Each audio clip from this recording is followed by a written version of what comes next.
My Clients, the Liars. By Yassine Meskhout. My job as a public defender puts me in a weird place. I am my client's zealous advocate, but I'm not their marionette. I don't just roll into court to parrot whatever my clients tell me. I make sure I'm not reshoveling bullshit. So for my sake and theirs, I do my homework. I corroborate. I investigate. A significant portion of my job ironically mirrors that of a police detective. Every case I get requires me to deploy a microscope and retrace the cops' steps to see if they fucked up somehow. Spoiler, they haven't. Sometimes I go beyond what the cops did to collect my own evidence and track down my own witnesses. All this puts some of my clients of the guilty persuasion in a bind.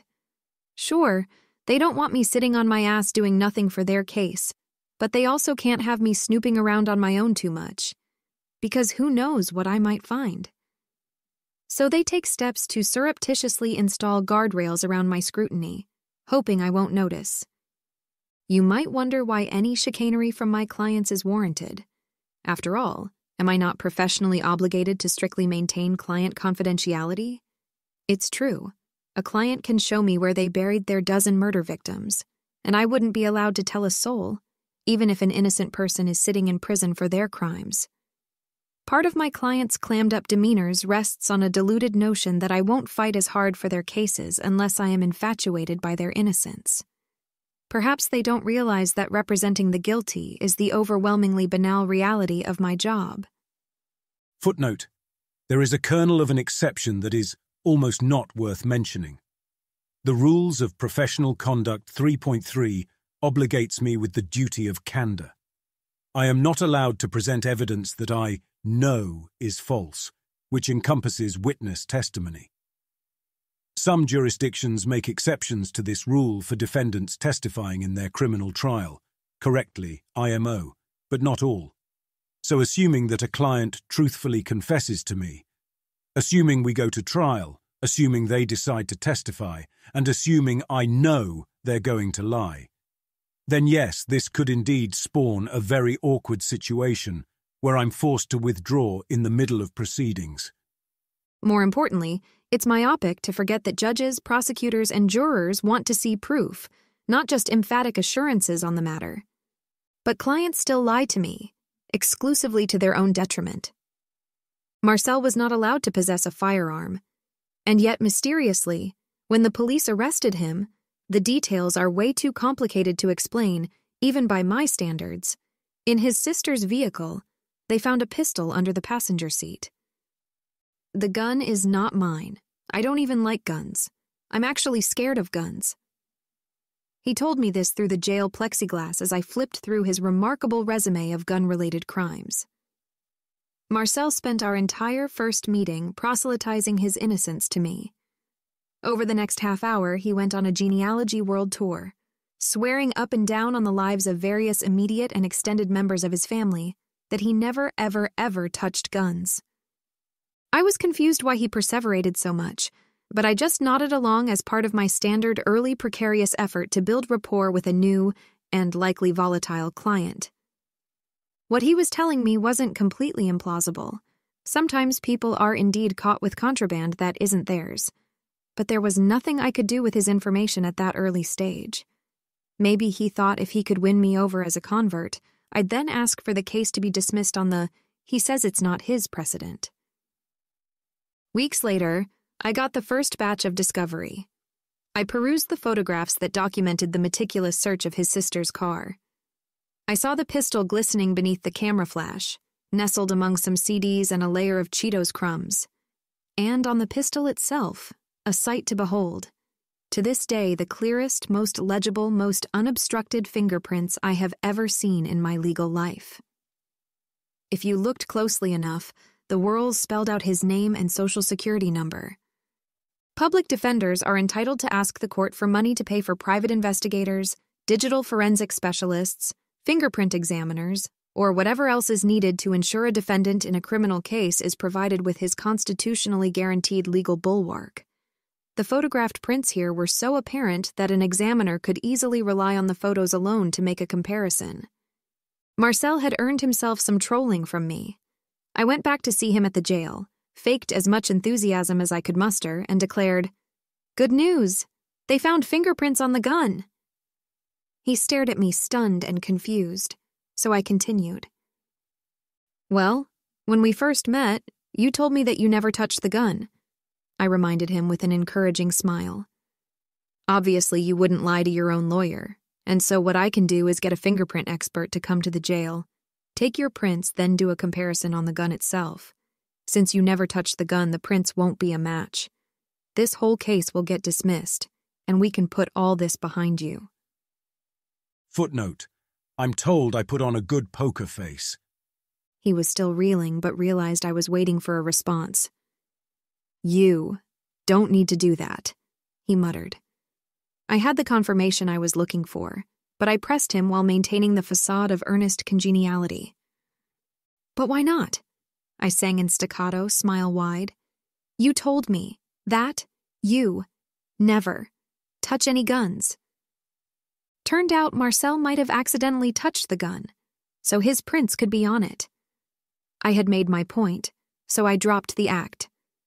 I explained to Marcel that the only thing lying to me accomplishes is to slow things down and worsen his own prospects.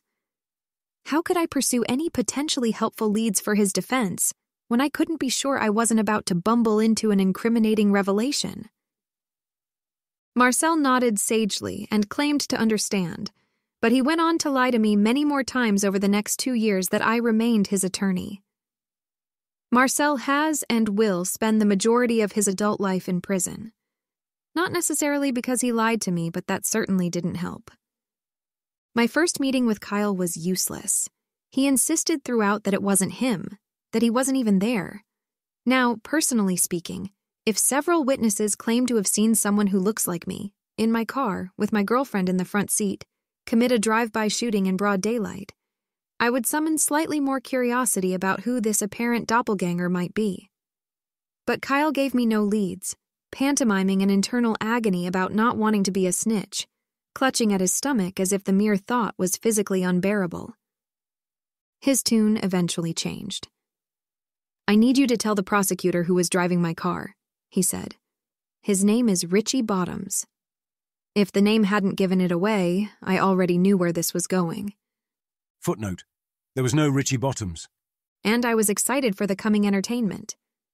I pretended to be enthused by his revelation and let Kyle know that I had a really great investigator who's phenomenal at tracking anyone down, even the elusive Dick Bottoms. Based on his reaction, that wasn't the response Kyle expected.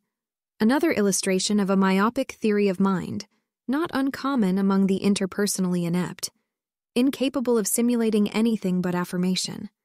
He tensed up momentarily, but realized that he'd already committed himself to acting out a demeanor congruent with the innocent client responds to helpful attorney fantasy. Yet the only excuse he could muster up in the moment was that Richie wouldn't be found because he fled to Los Angeles. I maintained what must have been an obnoxious level of optimism, explaining how perfect that was because my investigator knew lots of people there. My job affords me few, if any, moments of joy, and so forgive me if I overindulged in Kyle's vexation. I'll spare you a full accounting of the myriad reasons he gave why tracking down Sir Bottoms was a lost cause. Suffice to say that in addition to being out of state, Richie had maybe fled the country. Also, Richie happens to look almost identical to Kyle, but also we might not even know his real name since he went by Arby, and no one had his phone number, etc. Even when we moved on to other topics, Kyle couldn't let it go, interrupting whatever we were talking about to repeat warnings about how tracking down Richie was going to be a total waste of time for my investigator and me.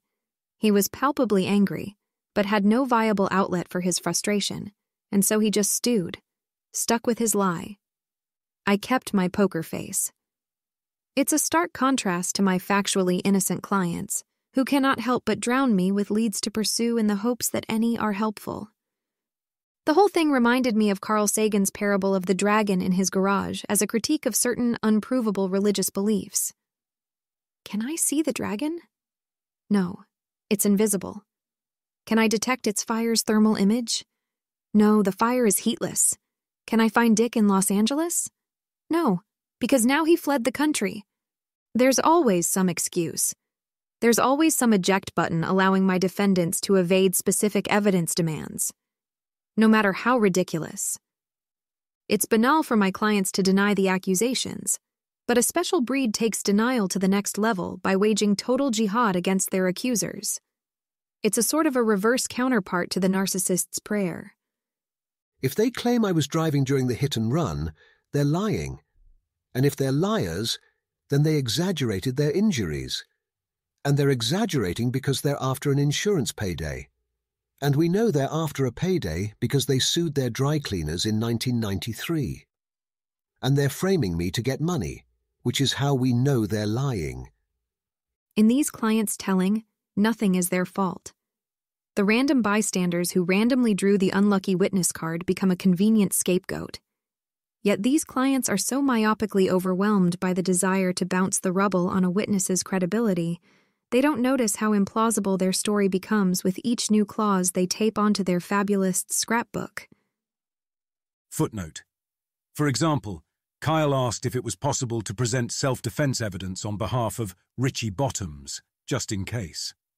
Sometimes clients are self-aware enough to couch their denials in innuendo. Yvonne, who was accused of redacted, was waging the same total war approach against Cindy, a social worker at the homeless shelter where Ivan regularly stayed. Cindy was a dangerous witness, an uninvolved, respected professional who severely undercut Ivan's alibi defense about having never left the shelter to go on his redacted spree. In yet another of our jail rendezvous, Ivan expounded at length about how Cindy's testimony was invalid because, as a social worker, she would be violating HIPAA. Footnote. Does this sound familiar to anyone? The glaze over my eyes must have gotten too obvious for me to hide, so he switched tack, shuffled through his jail-sanctioned filing system, read pile, and slid a flyer across the table about trash cleanup day at the shelter, with a smiling cartoon trash can picking up a baby garbage bag while announcing, "Pick up a little trash, talk a little trash." It's cute, but what the fuck was I supposed to be looking at? Ivan stared at me grinning and expectant, but his demeanor quickly turned into disappointment at my ongoing silence.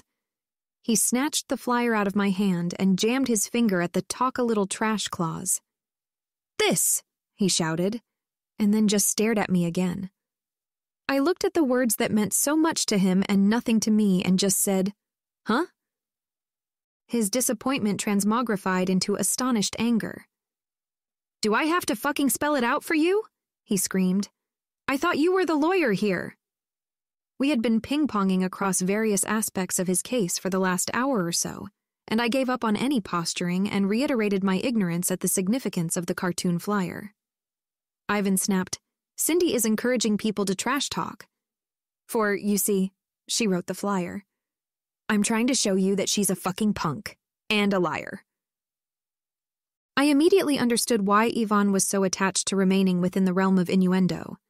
Because as soon as he gave his claim some body, we should infer lack of credibility from individuals when they author flyers that include garbage-related puns.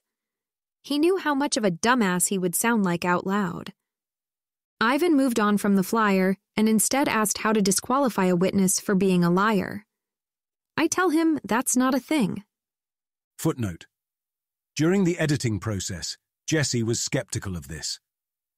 "Wait," he asked me in a Google Doc comment, "there's no way for one side to prove to a judge that a witness is so untrustworthy the jurors/judge shouldn't consider their testimony." Correct. The closest rule is disqualifying a witness as incompetent, either for being too young, severely mentally ill or mentally retarded, or too intoxicated, on the witness stand. Credibility is up to the judge-jury to decide, and if a witness has a history of lying, then it makes for a very easy credibility impeachment. Theoretically, in extremely rare circumstances, a judge could strike the testimony of a witness or fine them in contempt, but they'd have to be seriously flagrant about their lying under oath. I have never heard of this happening. Which sent him into a further rage. "I need you to be on my side here, but all I hear from you is no. Why are you working for the prosecutors?" The manipulation attempts we just catalogued were comically inept, and fell apart with far less effort than it took to create them. Slightly more polished versions of these charades are regularly deployed within the discourse TM, but they're equally hollow and just as pathetic. So those are some of my clients, individuals who cannot rise to the level of your average internet troll.